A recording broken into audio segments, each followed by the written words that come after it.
నమస్కారం ఘంటారావానికి స్వాగతం. ముందుగా ప్రధాన అంశాలు. రాష్ట్ర వ్యాప్తంగా ప్రారంభమైన డిఎస్సి పరీక్ష ఆగస్టు 5 వరకు రోజుకు 2 సెషన్లలో నిర్వహణ.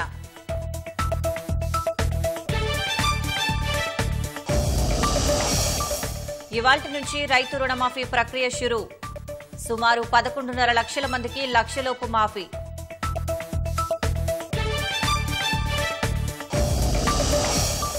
పార్టీ ఫిరాయింపులపై దూకుడుగా వెళ్లనున్న భారాస. అనర్హత వేటు కోసం సుప్రీంకోర్టుకు వెళ్లే యోచన.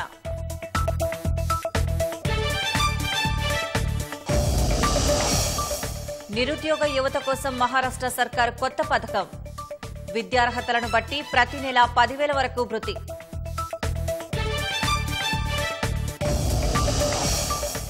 పూరిలో నేడు మరోసారి తెరుచుకోనున్న రత్న భాండాగారం. అల్మారాలు, పెట్టెల్లోని ఆభరణాలు తరలించేందుకు ఏర్పాట్లు.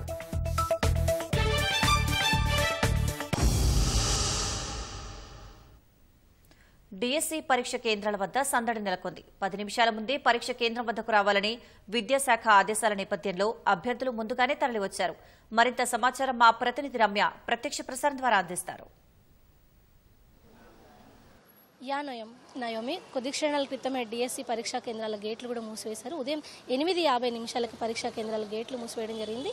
రాష్ట్ర వ్యాప్తంగా డిఎస్సి పరీక్ష ప్రారంభమైంది. ఈ రోజు మొత్తం ఉదయం 13,000 మంది, మధ్యాహ్నం సుమారు 13,000 మంది, మొత్తం 26,000 మంది 2 సెషన్లలో పరీక్షకు హాజరవుతున్నారు. అయితే మనం చూసినట్లయితే ఇప్పుడు ప్రస్తుతం ఫిజికల్ ఎడ్యుకేషన్కి సంబంధించినట్టు ఫిజికల్ సైన్స్కి సంబంధించినటువంటి పరీక్ష అయితే ప్రారంభమైంది. అయితే అభ్యర్థులందరికీ కూడా ముందుగానే 8:50 లోపే పరీక్షా కేంద్రాలకు చేరుకోవాలని చెప్పేసి ఉదయం 7:30 నుంచే పరీక్షా కేంద్రాల్లోకి అనుమతిస్తామని చెప్పినప్పుడు కూడా ఆఖరి నిమిషంలో కొంత హడావిడైతే కనిపించిందని చెప్పొచ్చు. ఆఖరి నిమిషంలో అభ్యర్థులు ఉరుకులు పరుగులతో పరీక్షా కేంద్రాలకు చేరుకున్నటువంటి పరిస్థితి అయితే ఉంది. ప్రస్తుతం మనం చూడ పరీక్షా కేంద్రం వద్ద పూర్తి స్థాయిలో బందోబస్తును కూడా ఏర్పాటు చేశారు. కేంద్రం లోపలికి వెళ్ళినటువంటి ఎవరైతే అభ్యర్థులు లోపలికి అనుమతించారో వాళ్ళ యొక్క ఫోటో ఐడెంటిటీ కార్డుతో పాటుగా ఈ యొక్క వాళ్ళది ఏదైతే హాల్ టికెట్ ఉందో ఆ రెండింటిని సరిపోల్చిన తర్వాత మాత్రమే అభ్యర్థుల్ని పరీక్షా కేంద్రం లోపలికి అనుమతించారు. ఇక వాళ్ళందరికీ కూడా డిజిటల్ థంబ్ ద్వారా అటెండెన్స్ని తీసుకొని ఉన్నారు. ఇక బయోమెట్రిక్ పద్ధతిలో ఈ అటెండెన్స్ మొత్తం కూడా తీసుకొని ఉన్నారు. మొత్తం చూసినట్లయితే కనుక నేటి నుంచి ఆగస్టు 5 వరకు డిఎస్సి పరీక్షలు అయితే కొనసాగనున్నాయి. రేపు కేవలం ఉదయం సెషన్లో మాత్రమే పరీక్ష అయితే జరుగుతుంది. అయితే మొత్తం ఒక్కొక్క రోజు 26,000 మంది వరకు కూడా పరీక్ష రాసే అవకాశం ఉంది. అయితే ఎవరైతే అభ్యర్థులు ఒకే రోజు 2 పరీక్షలు రాయాల్సి ఉందో వాళ్ళకి ఒకే కేంద్రంలో పరీక్ష రాసేందుకు కూడా ప్రభుత్వం అటు విద్యాశాఖ నుంచి అనుమతులు జారీ చేసింది. ఈ నేపథ్యంలోనే ఎవరైతే ఒకే రోజు 2 పరీక్షలు హాజరవుతున్నారో వారు ఒకే కేంద్రంలో 2 పరీక్షలు రాసేందుకు వెసులుబాటు అయితే కల్పించినట్లయింది. నేటి నుంచి ఆగస్టు 5 వరకు కొనసాగనున్నటువంటి ఈ యొక్క పరీక్షల ద్వారా ఏదైతే పాఠశాలలో రాష్ట్ర వ్యాప్తంగా ఖాళీగా ఉన్నటువంటి 11,062 ఉపాధ్యాయ పోస్టులను భర్తీ చేయనున్నారు. దీనికి సంబంధించి మొత్తం డిఎస్సి పరీక్షకు 2,70,000 మందికి పైగా అభ్యర్థులు నమోదు చేసుకోగా దాదాపుగా 2,60,000 మంది వరకు హాల్ టికెట్లు డౌన్లోడ్ చేసుకుని ఈరోజు పరీక్షకు హాజరవుతున్నట్టుగా కూడా తెలుస్తుంది. అయితే పూర్తి స్థాయిలో ఎక్కడ ఎలాంటి ఇబ్బందికర పరిస్థితులు లేకుండా ఉండేందుకైతే ఏర్పాట్లు చేశామని చెప్పేసి ఇప్పటికే విద్యాశాఖ ప్రకటించింది. ఇటు ఏదైతే సీసీటీవీ నిఘాలోకి సైతం ఈ యొక్క పరీక్షా కేంద్రాలన్నింటిలో కూడా సీసీటీవీలను ఏర్పాటు చేయడం, పూర్తిగా కంప్యూటర్ బేస్డ్గా ఈ పరీక్ష జరుగుతున్నటువంటి పరిస్థితి. అయితే ఎవరైతే అభ్యర్థులు మాల్ ప్రాక్టీస్కి పాల్పడతారో అలాంటి వాళ్ళని పరీక్ష నుంచి డీబార్ చేస్తామని చెప్పేసి విద్యాశాఖ ప్రకటించింది. అయితే ఒక్కసారి పరీక్షా కేంద్రంలోకి వెళ్ళిన అభ్యర్థులు మాల్ ప్రాక్టీస్కి పాల్పడినా ఇతరత్ర ఏదైనా కారణం నుంచి అయినా సరే వాళ్ళని బయటికి మాత్రం ఎట్టి పరిస్థితుల్లో పరీక్ష సమయం పూర్తయ్యేంత వరకు అనుమతించబోమని స్పష్టం చేసింది. మాల్ ప్రాక్టీస్కి ఎవరైనా పాల్పడి వాళ్ళని డిబార్ చేసినప్పటికీ కూడా పరీక్ష సమయం పూర్తయ్యేంత వరకు వాళ్ళని పరీక్షా కేంద్రాల్లోనే ఉంచనున్నారు. ఉదయం 9 గంటల నుంచి 11:30 వరకు 2.5 గంటల పాటు ఈ పరీక్ష సాగుతుంది. మధ్యాహ్నం సెషన్లో 2 గంటల నుంచి 4:30 వరకు 2.5 గంటల పాటు కూడా ఈ యొక్క పరీక్ష అయితే కొనసాగుతుంది. అయితే ఏదైతే ఫిజికల్ ఎడ్యుకేషన్కి సంబంధించి ఉంటుందో అలాంటి టెస్టులకు మాత్రం అరగంట సేపు అదనంగా ఈ యొక్క సమయాన్ని కేటాయించారు. మొత్తం 3 గంటల పాటు ఈ పరీక్షలు సాగుతాయి. ఇక ఎవరైతే ఫిజికల్లీ ఛాలెంజ్డ్ పీపుల్ కావచ్చు, 40% కంటే ఎక్కువగా విజువల్ ఇంపైర్ ఉన్న వాళ్ళు వీళ్ళకి స్క్రైబ్ ద్వారా పరీక్ష రాసే అవకాశాన్ని కూడా కల్పిస్తున్న నేపథ్యంలో వాళ్ళకి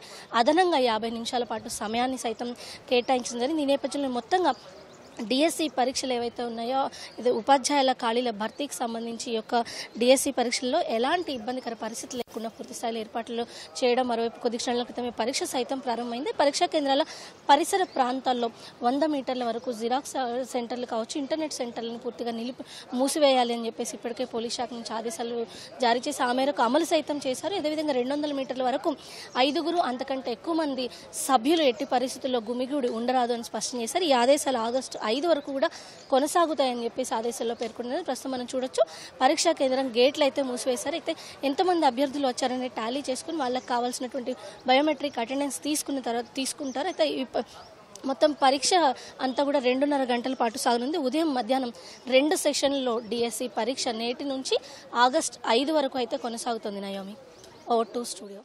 ధన్యవాదాలు రమ్య. రైతులు ఎదురు చూస్తున్న రుణమాఫీ నేటి నుంచి ప్రారంభం కానుంది. ₹1,00,000 వరకు రుణ బకాయిలను ప్రభుత్వం ఇవాళ మాఫీ చేయనుంది.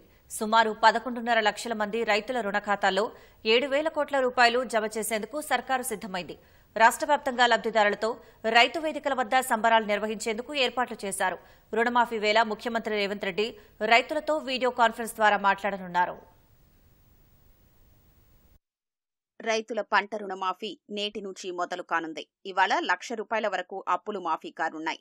సాయంత్రం 4 గంటలకు సుమారు 11.5 లక్షల రైతుల రుణ ఖాతాల్లో దాదాపు 7,000 కోట్ల రూపాయల్ని ప్రభుత్వం జమ చేయనుంది. ఈ నెలాఖరుకు ₹1,50,000 ఆగస్టు 15 నాటికి 2 లక్షల వరకు రుణ బకాయిల్ని రైతుల తరపున ప్రభుత్వం బ్యాంకులకు చెల్లించేలా ప్రణాళిక చేసింది. భూమి పాస్బుక్ ఆధారంగానే రుణమాఫీ ఉంటుందని, కుటుంబాన్ని నిర్ధారించేందుకే రేషన్ కార్డును ప్రామాణికంగా తీసుకుంటామని ముఖ్యమంత్రి రేవంత్ రెడ్డి తెలిపారు. రుణ బకాయిలు ఉన్న సుమారు 6,36,000 మంది రైతులకు రేషన్ కార్డులు లేనట్లు ప్రభుత్వం గుర్తించింది. రేషన్ కార్డులు లేని వారికి కూడా రుణమాఫీ చేయనున్నట్లు ముఖ్యమంత్రి రేవంత్ రెడ్డి పునరుద్ఘాటించారు. రుణమాఫీ సందర్భంగా సాయంత్రం రాష్ట్ర వ్యాప్తంగా రైతు వేదికల వద్ద లబ్దిదారుల సంబరాలు జరగనున్నాయి. సాయంత్రం 4 గంటలకు ముఖ్యమంత్రి రేవంత్ రెడ్డి 500 రైతు వేదికల వద్ద ఉండే రైతులతో వీడియో కాన్ఫరెన్స్ ద్వారా ముఖాముఖి నిర్వహిస్తారు.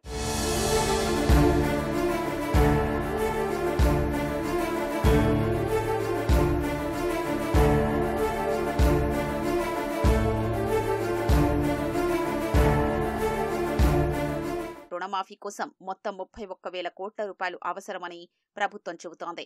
₹1,00,000 వరకు రుణమాఫీ కోసం బాండ్ల విక్రయం ద్వారా 4,000 కోట్లు, ఇతర మార్గాల్లో మరో 5,000 కోట్ల రూపాయల వరకు నిధుల్ని ప్రభుత్వం సమీకరించింది.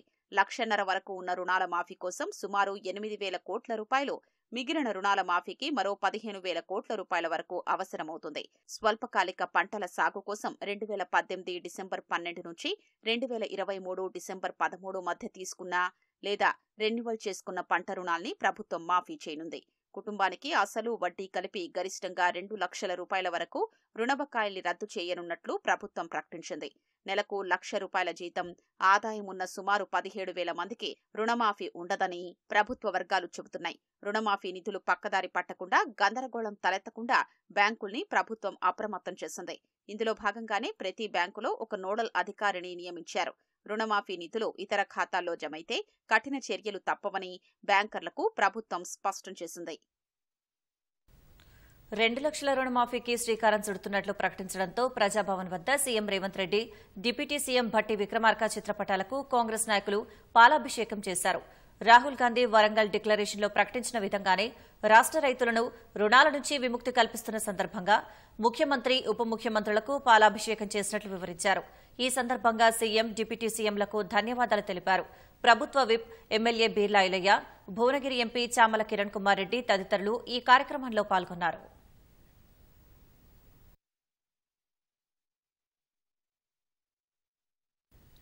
పార్టీ ఫిరాయింపుల విషయంలో దూకుడుగా వెళ్లాలని భారత రాష్ట్ర సమితి భావిస్తోంది. ఇప్పటికే 10 మంది శాసనసభ్యులు, 6 ఎమ్మెల్సీలు పార్టీకి గుడ్ బై చెప్పారు. దీంతో ఫిరాయింపుల నిరోధక చట్టం కింద అనర్హత వేటు కోసం గట్టిగా ప్రయత్నించాలని గులాబీ పార్టీ భావిస్తోంది. ఇప్పటికే సభాపతికి పిటిషన్లు ఇచ్చిన భారాస త్వరలోనే సుప్రీంకోర్టు కూడా వెళ్తామని అంటోంది. పార్టీ మారిన ఎమ్మెల్యేల నియోజకవర్గాల్లో ఉప ఎన్నికలు తప్పవని చెబుతోంది. శాసనసభ ఎన్నికలతో పాటు లోక్సభ ఎన్నికల్లో ఓటమి పాలైన భారత రాష్ట్ర సమితికి ఫిరాయింపులు పెద్ద తలనొప్పినే తీసుకొచ్చాయి. ఒక్కొక్కరుగా నేతలు గులాబీ పార్టీకి గుడ్ బై చెప్తున్నారు. ప్రత్యేకించి శాసనసభ్యులు పార్టీని వీడడం కలవరపాటుకు గురిచేస్తోంది. 2023 ఎన్నికల్లో భారస తరపున 39 మంది ఎమ్మెల్యేలు గెలుపొందగా కంటోన్మెంట్ సభ్యురాలు లాస్యనందిత ఆకస్మిక మరణంతో పార్టీ బలం 38కి పడిపోయింది. అందులో 10 మంది శాసనసభ్యులు ఇప్పటికే గులాబీ పార్టీని వీడి కాంగ్రెస్ పార్టీ కండువా కప్పుకున్నారు. అంటే ఇప్పటికే 4వ వంతుకు పైగా ఎమ్మెల్యేలు పార్టీని వీడారు. వారితో పాటు 6 ఎమ్మెల్సీలు కూడా కారు నుంచి దిగిపోయారు. మరికొంతమంది ఎమ్మెల్యేలు ఎమ్మెల్సీలు కూడా భారసాను వీడతారని కాంగ్రెస్ నేతలు బలంగా చెబుతున్నారు. వరుసగా ఎమ్మెల్యేలు పార్టీని వీడుతున్న తరుణంలో ఫిరాయింపుల విషయంలో దూకుడుగా వెళ్లారని భారస భావిస్తోంది. పార్టీ మారిన 10 మంది శాసనసభ్యులపై అనర్హత వేటు వెయ్యారని ఇప్పటికే ఫిర్యాదు కూడా చేశారు. మొదట దానం నాగేందర్పై అనర్హత పిటిషన్ను సభాపతికిచ్చారు. ఆ తర్వాత స్పీకర్ సమయం ఇవ్వకపోవడంతో మెయిల్, వాట్సాప్, స్పీడ్ పోస్ట్ ద్వారా పంపారు. సభాపతి పిటిషన్లు తీసుకోవడం లేదని హైకోర్టును కూడా గులాబీ పార్టీ ఆశ్రయించింది. తాజాగా 9 మంది పిటిషన్లను కూడా సభాపతి ప్రసాద్ కుమార్ కు అందించారు. పార్టీ ఫిరాయింపులపై సుప్రీంకోర్టు తీర్పు స్పష్టంగా ఉందని 3 నెలల్లోపు చర్యలు తీసుకోవాల్సిందేనని భారస అంటోంది. సుప్రీంకోర్టు చాలా స్పష్టంగా చెప్పింది ఏమంటే,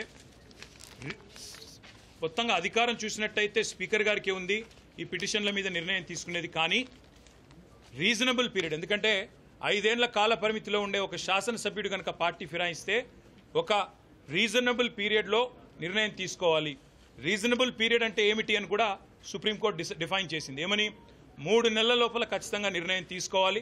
తీసుకోకపోతే ఏం జరుగుతుంది అంటే, మణిపూర్లో ఏ రకంగానైతే సుప్రీంకోర్టు ఇంటర్వ్యూన్ అయ్యి స్పీకర్కి ఆదేశం ఇచ్చిందో, 3 నెలల్లో నిర్ణయం తీసుకోలేదు మీరు మేము చెప్పిన విధంగా, కాబట్టి మీరు రాబోయే వారం రోజుల్లో నిర్ణయం తీసుకోండి అంటూ స్పీకర్కు కఠినంగా ఆదేశం ఇస్తే ఆ వారం రోజుల్లోనే ఆ వ్యక్తి డిస్క్వాలిఫై అయినారు.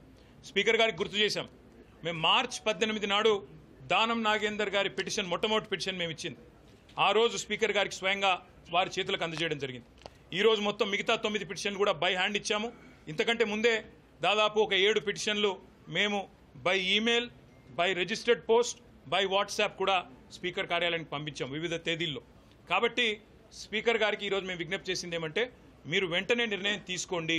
ఇప్పటికే 4 నెలలు దాదాపుగా కావస్తా ఉంది, మరి 3 నెలల్లో నిర్ణయం తీసుకోవాలని చెప్పి మరి అక్కడ సుప్రీంకోర్టు తీర్పు ఉంది. దయచేసి స్పీకర్ గౌరవాన్ని, శాసనసభ గౌరవాన్ని కాపాడండి. సుప్రీంకోర్టు మీకు డైరెక్షన్ ఇచ్చే పరిస్థితి తెచ్చుకోవద్దు అంటూ కూడా స్పీకర్ గారిని మేము అభ్యర్థించడం జరిగింది. నేను తప్పకుండా పరిశీలిస్తానని చెప్పి స్పీకర్ గారు అన్నారు. సభాపతి నుంచి స్పందన లేకపోతే తాము సుప్రీంకోర్టును ఆశ్రయించడం ఖాయమని భారస నేతలు చెబుతున్నారు. మణిపూర్, మహారాష్ట్రలో ఎమ్మెల్యేల ఫిరాయింపు విషయంలో ఇటీవల సర్వోన్నత న్యాయస్థానం ఇచ్చిన తీర్పును వారు ప్రధానంగా ప్రస్తావిస్తూ వస్తున్నారు. పిటిషన్ దాఖలైన 3 నెలల్లోపు సభాపతి చర్యలు తీసుకోవాల్సిందేనని అంటున్నారు. రాజ్యాంగ ధర్మాసనం కూడా తీర్పును సమర్థించిందని పేర్కొంటున్నారు. ఇటీవల ఢిల్లీ పర్యటనలో కేటీఆర్, హరీష్ రావు ఈ అంశంపై ప్రధానంగా దృష్టి సారించినట్లు చెబుతున్నారు. తమిళనాడు, మణిపూర్ అంశంపై ప్రధానంగా దృష్టి సారించినట్లు చెబుతున్నారు. తమిళనాడు, మణిపూర్, మహారాష్ట్రలోని పార్టీ ఫిరాయింపుల కేసుల్ని వాదించిన న్యాయవాదులతో సమావేశమై చర్చించినట్టు సమాచారం. సుప్రీంకోర్టులో కేసు దాఖలు చేసేందుకు రంగం సిద్ధం చేసినట్లు తెలుస్తోంది. 3/2 మంది ఎమ్మెల్యేల్ని చేర్చుకోవడం ద్వారా భారస శాసనసభ పక్షాన్ని సీఎల్పీలో విలీనం చేసుకుంటామని కాంగ్రెస్ నేతలు చెబుతూ వస్తున్నారు. అయితే 2023లో సుప్రీంకోర్టు ఇచ్చిన తీర్పు ప్రకారం ఇప్పుడు అది అంత సులువు కాదని భారస అంటోంది. విలీనమంటే ప్రధాన పార్టీలోని గ్రామస్థాయి మొదలు రాష్ట్ర స్థాయి వరకు విలీనం కోసం తీర్మానం చెయ్యాలని, ఆ తర్వాతే శాసనసభ పక్షం విలీనం సాధ్యమవుతుందని చెబుతున్నారు. ప్రస్తుత పరిస్థితుల్లో పార్టీని వీడి కాంగ్రెస్లో చేరిన ఎమ్మెల్యేల శాసనసభ్యత్వాలు రద్దు కావడం, ఆ స్థానాల్లో ఉప ఎన్నికలు రావడం ఖాయమని భారస నేతలు అంటున్నారు.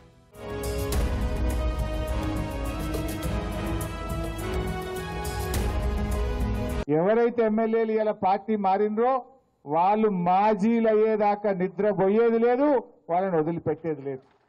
ఇలా ఖచ్చితంగా వాళ్ళు ఏదో రోజు మాజీ కావాల్సిందే, వాళ్ళని మాజీ చేసేది ఖాయం. రేవంత్ రెడ్డి గారు ఆనాడు ఏమన్నాడు, ఎమ్మెల్యేలు పార్టీలు మారితే రాళ్లతో కొట్టండి అన్నాడు.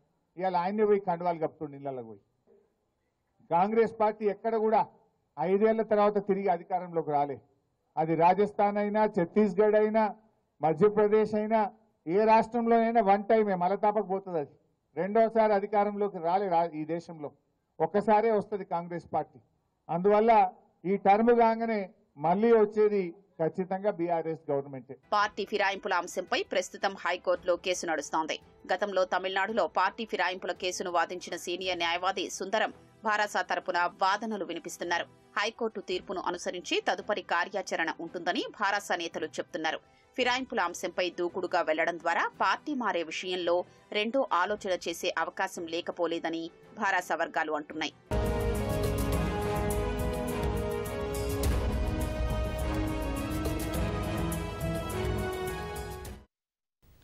యువతరం రామోజీరావు జీవితాన్ని చదివి స్ఫూర్తి పొందాలని మాజీ ఉపరాష్ట్రపతి వెంకయ్యనాయుడు పిలుపునిచ్చారు. సమయపాలన, క్రమశిక్షణకు మారుపేరుగా నిలిచే రామోజీరావు ప్రజాస్వామ్యానికి ఆపద వచ్చినప్పుడల్లా ప్రజాపక్షంగా నిలిచేవారని గుర్తు చేశారు. బ్రహ్మకుమారి సికింద్రాబాద్ ఆధ్వర్యంలో నిర్వహించిన శ్రద్ధాంజలి సభకు వెంకయ్య సహా మంత్రులు తుమ్మల, పొన్నం ప్రభాకర్తో పాటు సినీ వ్యాపార ప్రముఖులు హాజరై రామోజీరావుకు శ్రద్ధాంజలి ఘటించారు. ఆయన అనుభవాలను, ప్రసంగాలను పుస్తకాల రూపంలో భావితరాలకు అందించాలని వెంకయ్యనాయుడు సూచించారు. రామోజీ సంస్థల అధినేత స్వర్గీయ రామోజీరావుకు బ్రహ్మకుమారీస్ శ్రద్ధాంజలి ఘటించారు. సికింద్రాబాద్ విభాగం ఆధ్వర్యంలో బీకే మంజుదీది అధ్యక్షతన ఇంపీరియల్ గార్డెన్స్ లో శ్రద్ధాంజలి సభను నిర్వహించారు. ఈ కార్యక్రమానికి మాజీ ఉపరాష్ట్రపతి వెంకయ్యనాయుడు ముఖ్య అతిథిగా హాజరు కాగా మంత్రులు తుమ్మల నాగేశ్వరరావు, పొన్నం ప్రభాకర్, ఏపీ ఎమ్మెల్యేలు సుజనా చౌదరి, కామినేని శ్రీనివాస్తో పాటు సినీ ప్రముఖులు మురళీమోహన్, సుమన్, శ్రీకాంత్, సుద్దాల అశోక్ తేజ, చదలవాడ శ్రీనివాసరావు, ప్రసన్నకుమార్, రేలంగి నరసింహారావు, రామోజీరావు కుటుంబ సభ్యులు హాజరై నివాళులు అర్పించారు. ఈ సందర్భంగా రామోజీరావు ఆత్మకు శాంతి చేకూరాలని 15 నిమిషాల పాటు బ్రహ్మకుమారీలు మెడిటేషన్ చేశారు.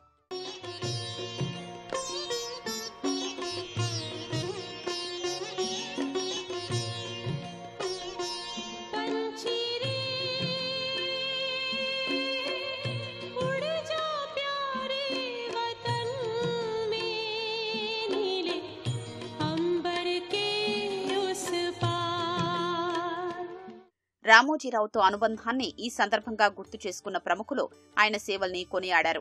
సమయపాలనకు, క్రమశిక్షణకు రామోజీరావు మారుపేరుగా నిలిచారని వెంకయ్యనాయుడు అన్నారు. మట్టిలో మాణిక్యాల్ని వెలికి తీయడంలో, ప్రతిభను గుర్తించడంలో ఆయనకు సాటి లేరని ప్రశంసించిన మాజీ ఉపరాష్ట్రపతి ప్రజాస్వామ్యం ప్రమాదంలో పడినప్పుడు ప్రజాపక్షాన నిలిచి సమాజం పట్ల నిబద్ధతను చాటుకున్నారని పేర్కొన్నారు.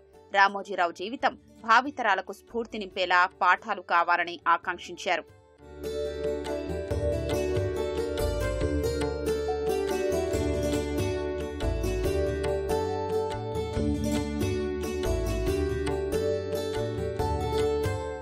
రామోజీరావు గారు సింగిల్ పీస్, ఆయనకు ఆయనే సాటి. నేటి సమాజంలో ఆయనతో పోటీ పడగలిగిన వాళ్ళు, అంతటి కార్యదక్షత ఉన్న వాళ్ళు చాలా అరుదుగా కనపడతారు. అందుకే రామోజీరావు గారు తన జీవితంలో పాటించిన విలువల గురించి నేటి తరానికి తెలియజేయాల్సిన అవసరం ఎంతో ఉంది. చాలా మంది రామోజీరావు గారితో తమకున్న అనుబంధాల గురించి, అనుభవాల గురించి చాలా మంది చాలా విషయాలు వివిధ వేదికలపై పంచుకుంటున్నారు. పత్రికల్లో వ్యాసాలు కూడా రాస్తున్నారు. వాటన్నిటిని సేకరించి పుస్తకాలుగా తీసుకొచ్చి ఈనాటి తరానికి, భావి తరానికి అందిస్తే బాగుంటుందని చెప్పి నేను అనుకుంటున్నాను. ఆ విధంగా సలహా ఇస్తున్నాను.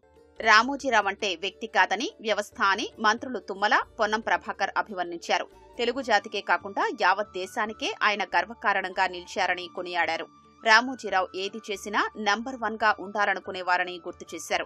43 సంవత్సరాలుగా ఆయన చెప్పినటువంటి మొదటి మాట, నీతిగా నిబద్ధతగా రాజకీయాలు చేయండి, జీవితంలో మీకు భవిష్యత్తు ఉంటుంది అని చెప్పారు. ఎప్పుడు కలిసినా కూడా కర్ర పట్టుకొని మీరు ఏది చేసినా కూడా మీరు చీల్చి చెండాడుతా తెల్లారి పొద్దుటికే మీ యొక్క కథ అంతా బయట పెడతాని భయపెట్టి, బెదిరించి, అదిరించి, లాలించి, మమ్మల్ని బుజ్జగించి మీరు మంచి నాయకులు కావాలని చెప్పి మమ్మల్ని ప్రోత్సహించినటువంటి వ్యక్తి పూజ్యులు రామోజీరావు గారు అని చెప్పి మీకు ఈ సందర్భంగా మనం చేస్తాం. స్వయంగా ఎదిగి సమాజంలో తనకంటూ ఒక వ్యవస్థ నిర్మించుకొని వచ్చే సమాజానికి ఒక మార్గదర్శిగా నిలిచినటువంటి రామోజీరావు గారి చరిత్ర రాబోయే తరానికి ఒక ఆదర్శము, ఆచరణీయం అనే మాటని సందర్భంగా మనవి చేసుకుంటూ, వారు పడ్డ శ్రమ కావచ్చు, వారు చూపెట్టినటువంటి నిబద్ధత, అకుంఠిత దీక్ష, వారికి ఉన్నటువంటి ఒక పట్టుదల, సమయస్ఫూర్తి, శ్రమ పడే విధానం రాబోయే తరానికి తప్పకుండా ఆచరించిన వాళ్ళు తప్పకుండా సక్సెస్ అవుతారనే విశ్వాసం కూడా ఈ సందర్భంగా వ్యక్తం చేస్తూ వారికి శ్రద్ధాంజలి ఘటిస్తూ అందరికీ నమస్కారం. భారతదేశంలో ఆయన నమ్మినా నమ్మకపోయినా ప్రజల కోసం, ప్రజలు నమ్మిన ప్రతి దేవుడు, దేవత గురించి అన్ని కూడా ఒక దగ్గర ఓం అనే ఒక సంస్థను పెట్టాలని, దానికి మంచి డిజైన్ చాలా బాగా చేయించారు.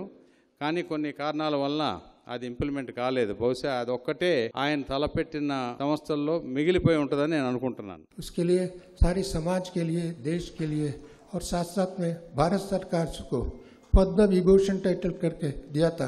मैं समझता हूँ इसको भारत रत्न देना चाहिए था, क्योंकि इसके अंदर एक श्रूड बुद्धि थी और कर्मठ भी थे, साथ साथ में सैंपल और एग्जाम्पल के रूप में थे.